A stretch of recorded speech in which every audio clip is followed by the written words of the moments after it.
Mi familia arruinó mi vida, simplemente porque no les gusta mi trabajo. Soy Enrique y, aunque fui un luchador independiente, mi familia me presionó tanto que no solo me hizo abandonar la lucha libre, sino que ahora odio incluso que se mencione el tema.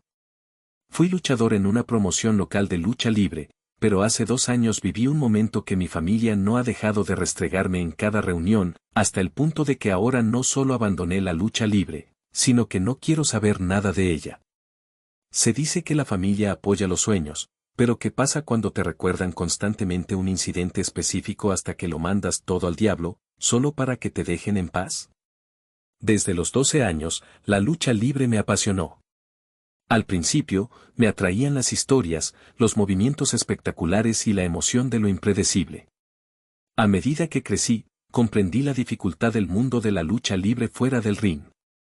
Los luchadores seguían rutinas rigurosas, pasaban meses fuera de casa, las lesiones eran casi inevitables y, en algunos casos, podían llevar a la retirada o incluso a la muerte. Aún así, a pesar de los riesgos, yo quería ser luchador. En 2019, busqué escuelas de lucha libre en España y encontré North Coast Wrestling en mi ciudad. Me puse en contacto con ellos y el entrenador, Tomás, conocido como Tommy Blizzard en el ring, fue muy amable. Me invitó a una prueba en el gimnasio, donde conocí a otros luchadores como Luis, un chaval más, Alejandro, Tyler Jackson, y Víctor, Viti. Aquel día fue agotador. Aprendimos muchas cosas, llaveos, golpes, caídas, Irish Whip, agarrar al oponente del brazo y lanzarlo detrás de ti, y cómo rebotar en las cuerdas, aunque en ese momento no teníamos un ring y usábamos colchonetas para simular las paredes. Al día siguiente, mi cuerpo estaba lleno de agujetas, pero me gustó lo suficiente como para seguir adelante. Durante ese tiempo, experimenté de primera mano lo difícil que era la lucha libre. No se trata solo de ejecutar movimientos fluidos o crear buenas historias. También hay que coordinarse con el oponente para que los movimientos mutuos se realicen correctamente y reaccionar rápidamente a lo que te susurra al oído. Tengo autismo, sin déficit intelectual, por lo que esta parte era la que más me costaba. A pesar de eso, disfrutaba lo que hacía y mis compañeros valoraban mi esfuerzo. Pero no todo era positivo. Mi familia, especialmente mi madre, Gemma, no aprobaba mi pasión. Siempre me decían, algún día te vas a hacer daño, haz algo más productivo o todo es teatro. Aunque me molestaba, yo seguía porque era algo que me gustaba. Las cosas iban bien, pero entonces llegó la pandemia de COVID-19. Los entrenamientos se suspendieron debido al confinamiento. Fue un golpe duro, pero seguimos comunicándonos por videollamada para decidir qué haríamos al retomar los entrenamientos. En 2021, la situación se calmó lo suficiente como para volver a entrenar, aunque con contacto limitado, guantes y mascarilla. Como era de esperar, a mi familia no le gustó. Discutí constantemente hasta que un día exploté y espeté, yo decido cómo yo destrozo mi vida. Esto no calmó las cosas, así que simplemente dejé de hablarles del tema. A finales de ese año, debuté como luchador. En el ring era Keto Miera, un personaje que parecía sacado de la SW original, vaqueros negros rotos, una cazadora vaquera, una mirada de locura y mi objeto característico, un palo de madera, similar a una espada de kendo, al que llamaban el palo pinto. Perdí el combate, pero en la lucha libre lo importante no es ganar o perder, sino que el público disfrute. Cumplí con las expectativas y pronto me convertí en uno de los favoritos del público, un luchador al que, aunque le faltaba habilidad, conectaba muy bien con la afición. El incidente que lo cambió todo. Todo cambió en 2023. Estaba en una rivalidad con Tommy Blizzard, quien era y sigue siendo el mayor heel, villano, de NCW. En un momento dado, tuve una serie de combates contra otro luchador, Jack Lofira. En el tercero y último, se planeó que me rompieran una mesa con el cuerpo y luego me hicieran sangrar con un sillazo en la cabeza. Esto último no podía simularse, así que debía hacerme un pequeño corte disimuladamente con una cuchilla. No estaba seguro de hacerlo, sabía que mi familia se enfurecería si se enteraba. Pero la fita, Aitor fuera del ring, me convenció diciendo que él podría hacerlo. Era mucho más experimentado, así que confié en que todo saldría bien. Temía que algo saliera mal, así que no le dije nada a mi madre. No solo para evitar su enfado, sino porque, si se lo decía, se obsesionaría con que me matarían, y sabía que la obsesión atrae lo temido. El día del evento, el 27 de mayo de 2023, llegó North Coast Wrestling, por la corona. El combate estelar era Keto Miera vs Jack Lofida en un Falls Count Anywhere, sin descalificación y las cuentas de 3 y sumisiones podían aplicarse dentro y fuera del ring, incluso en la calle. Primero, fue el momento de la mesa.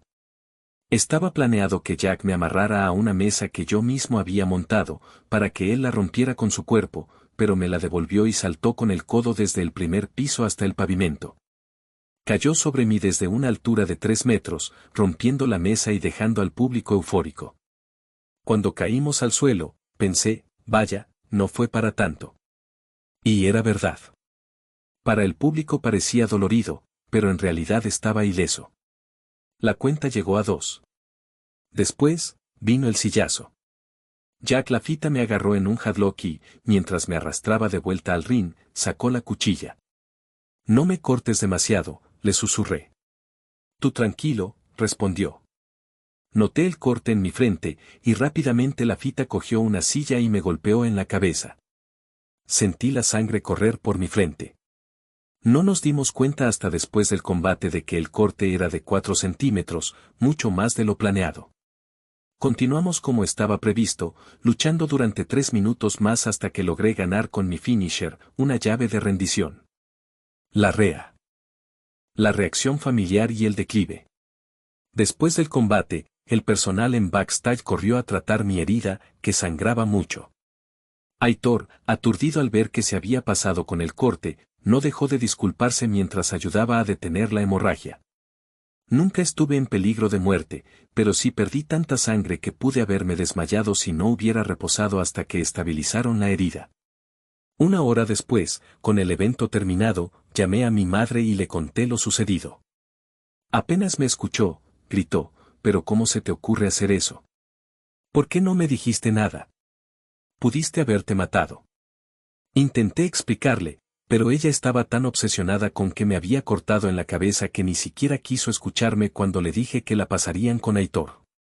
Los que se habían quedado podían escuchar sus gritos, a pesar de que yo no había puesto el altavoz. Finalmente, gritó, vuelve a casa ahora mismo, y colgó, sin dejarme decir nada. Solo ese momento fue más doloroso que todo el combate. Durante los días siguientes, ni mi madre ni nadie de mi familia quiso escuchar mis explicaciones y me seguían reprochando haberme cortado sin razón, sin querer dejarme decir que ni me corté yo, ni podía simularse, ni el que lo hizo pensó que se pasaría. Esto ha sido así en todas las comidas familiares a las que he ido, cumpleaños, Nochebuena, Navidad, Nochevieja, Año Nuevo, Reyes, Día de la Madre. Cada vez que salía el tema de la lucha libre, fuera yo o no quien lo sacara, toda la familia se unía para fusilarme verbalmente por cortarme solo para fastidiar, y cuando quería irme, ni siquiera me lo permitían. Cada vez que digo que no iré a esas comidas, mi madre me dice, si no vas tú, yo tampoco voy. En este tiempo, no solo las cosas han estado mal con mi familia recordándome lo que pasó, sino que a raíz de eso, cada vez iba menos a entrenar. Y aunque no hubiera pasado, en ese tiempo empecé a trabajar repartiendo paquetes para Amazon y ya no tenía tiempo para ir al gimnasio. Finalmente, harto de ser demonizado por mi familia por algo que ni hice yo, ni el que me lo hizo pensó que llegaría tan lejos, ni podía hacerse de otra forma, tomé una decisión drástica en noviembre de 2024. Dejé no solo de entrenar, sino de hablar con la gente de NCW. Solo me encontraba con ellos ocasionalmente, ya fuera en mis rutas de trabajo o porque algunos paquetes eran para ellos. Pensé que, si dejaba la lucha libre, mi familia enterraría el tema. No podía estar más equivocado, ya que siguieron y, hasta el día de hoy, siguen restregándomelo en la cara. El punto de quiebre. Esta situación continuó hasta la última cena de Nochevieja. Después de las uvas, en España, es tradición comer 12 uvas al ritmo de las campanadas de medianoche. Me fui de casa de mi tía a la mía diciendo que no me encontraba bien, lo cual era cierto en parte, solo para no soportar más el linchamiento verbal de mi familia.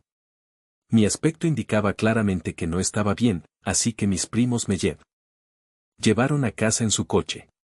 No dije una palabra en todo el trayecto, solo gracias por traerme antes de salir del coche. Eran aproximadamente la 1 de la madrugada. Simplemente me metí en la cama, pero estaba tan frustrado por todo esto que no pude dormir. Me dije a mí mismo, si van a seguir tachándome de monstruo en esta historia, entonces no pienso seguir siendo parte de ella. Al día siguiente, a la 1 de la tarde, mi madre me llamó. No respondí. Insistió durante varios minutos, hasta que dejó de llamar. 2 horas después, le envié un WhatsApp a mi madre, estoy enfermo, comed sin mí. 2 minutos después, ella me llamó. Esta vez, sí respondí con tono apagado, escucho. ¿Qué? Algo que hago desde hace años porque lo primero que suele decir ella cuando respondo es escucha. ¿Qué haces que no vienes a comer?, dijo enfadada. Lo que dije en el WhatsApp, estoy enfermo.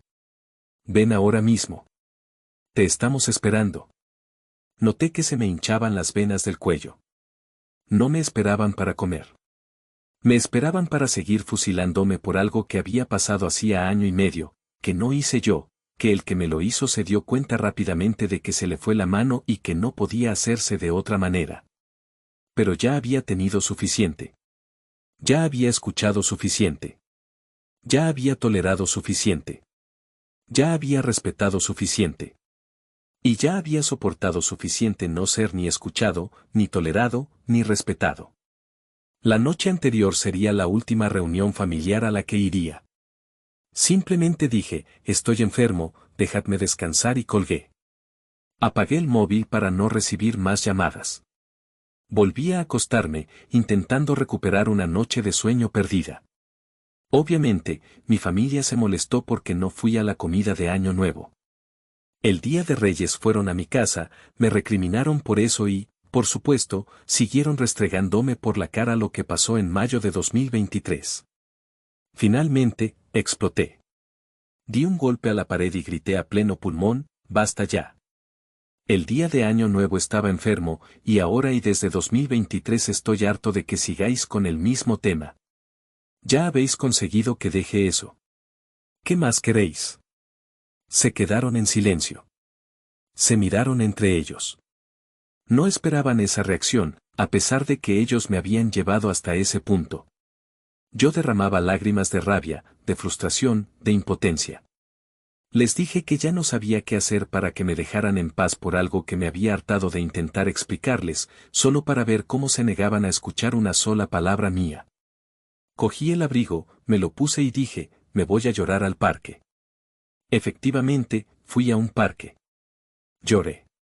Ni siquiera puedo hacer eso en casa sin que mi madre lo empeore, ya sea zarandeándome para que deje de gritar o gritándome hasta que me da un ataque de ansiedad. La desconexión total. Apenas he vuelto a hablar con mi familia. Y no volví a hablar con nadie de NCW hasta que, el lunes, 21 de abril, Tomás me contactó. Estaba extrañado porque no respondía a sus mensajes ni APA. Aparecía en los grupos de chat de NCW. Yo, al verlo hablarme, estaba furioso. No con él, sino con todo lo relacionado con la lucha libre. La presión de mi familia había logrado que odiara incluso la mención del tema. Aún así, le expliqué a Tomás lo que pasaba. No solo mi familia lleva casi 2 años poniéndose como basiliscos cada vez que se mencionan las palabras lucha libre, sino que, aunque eso no pasara, yo estaría demasiado ocupado con el trabajo y no tendría tiempo para entrenar. Tomás dijo que lo entendía, pero que me echaban de menos en los eventos y le gustaría hablarlo tranquilamente. Yo simplemente le dije, háblalo con mi madre, que a ti ella querrá escucharte y le di su número. Estaba seguro de que, si no era yo quien lo decía, mi madre haría un mínimo esfuerzo por escuchar. No sé exactamente lo que hablaron, pero mi madre le dijo a Tomás que no era culpa suya que yo ya no quisiera ir a los entrenamientos y que me hacía bien. ¿Qué me hacía bien? Eso fue lo que más rabia me dio. A mí nunca me dijo que la lucha libre me hacía bien, solo que me haría daño si seguía. Tomás siguió intentando hablar conmigo hasta hoy, pero yo ya no quería escuchar nada. Me había hartado no solo de no ser escuchado por mi propia familia, sino de que mi madre fuera tan hipócrita como para darle una versión completamente diferente de la historia, sabiendo que no era como ella lo decía. Ese fue el último clavo en el ataúd. Le escribí unos WhatsApp a Tomás: no puedo hablarte con mi madre en casa, y de todos modos ya está todo hablado. Mi familia ha conseguido que no solo deje la lucha libre sino que odie siquiera que sea mencionada. Fin de la historia. DEP Carrera de Keto Miera, 2021 a 2024. Acto seguido, abandoné todos los grupos de chat de NCW. Abandoné el servidor de Discord. Me desuscribí de todos los canales de YouTube de lucha libre. Eliminé mis cuentas de X e Instagram, que solo usaba para subir contenido de lucha libre, videos promocionales y reacciones a eventos. Y empecé a escribir esta historia en Reddit, con las manos temblando de ira y la respiración acelerada mientras escribía esto a las 0:50 de la medianoche. Tomás volvió a contactarme. Decía que no entendía lo que pasaba, que a él no le habían transmitido lo que yo le había dicho en absoluto. Pero yo no quería hablar del tema. No insistas, Tomás, me retiro, me rindo, solo quiero que mi familia deje de restregarme en la cara algo que ni hice yo, ni el que me lo hizo pensó que se pasaría, ni se podía hacer de otra forma. Después de decirle esto, los bloqueé.